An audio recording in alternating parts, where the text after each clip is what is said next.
Guys, it is a wonderful day. I literally just woke up, looked out the window and smiled.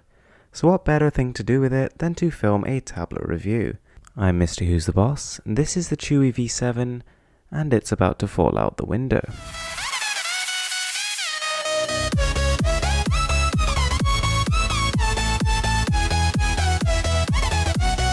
I've never actually reviewed a tablet that is this cheap. Coming in at just $68, this video is more of a test to see whether a tablet so cheap can really perform all the functions of a higher end one at a serviceable level. To begin with, the tablet looks nice but unspectacular.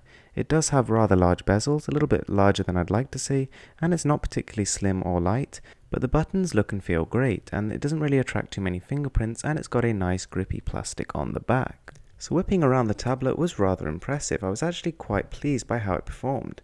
This is running Android 5.1.1, which is also great to see. The latest operating system on something this cheap, fine by me. There is occasional lag and stuttering during sort of multitasking, especially if you've got loads of stuff open, but generally speaking it's actually quite good.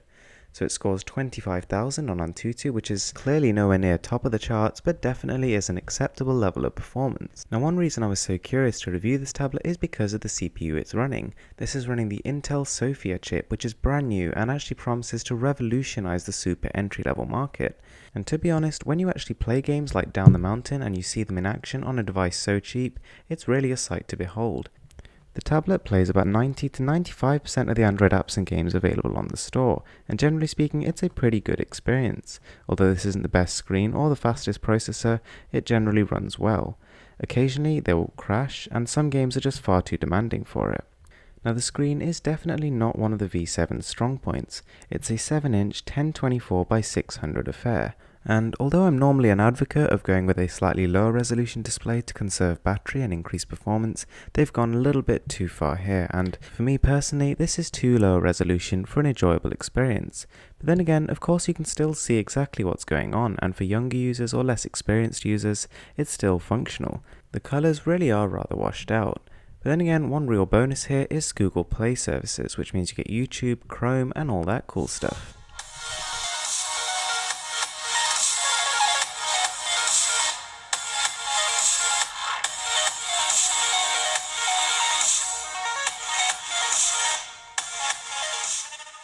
In terms of audio, the speaker isn't actually too bad. It produces a pretty good volume with a decent amount of bass, but treble is definitely a bit too much and it does sound a bit tinny. If you really enjoy your music, you may want to look at spending some more. For just being able to operate the tablet, listening to notifications, and listening to the sounds on games, it's perfectly serviceable. Unfortunately, the best thing I can say about the camera is that it takes photos and takes videos. It really is pretty appalling. It's a 1.9 megapixel rear camera and a 0.3 on the front, and both kinda suck. But then again, we can look at this the other way. It does support 720p HD video, and generally by the time we get to this price, a lot of manufacturers have totally cut the cameras, so at least having that option there enables us to use apps like Skype and other video chat services.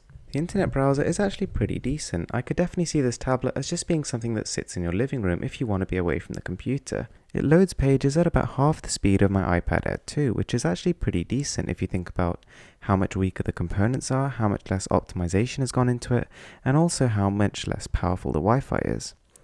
And also, the scrolling is pretty buttery smooth, so in that sense, it's nice. I found the battery to be a bit above average, lasting a day of solid use and about 100 hours on standby. And while there's only 4 GB of available storage on the actual tablet, you do get support for another 32 gigs. So yet again guys, I've never reviewed a tablet this cheap, and it was very difficult to actually do so. It would have been so easy for me to just think, okay, the iPad 2 is great, this one sucks.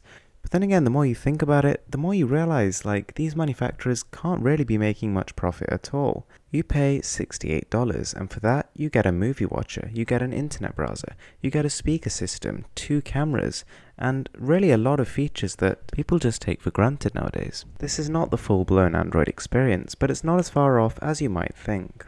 Thanks for watching guys, I hope you enjoyed this video.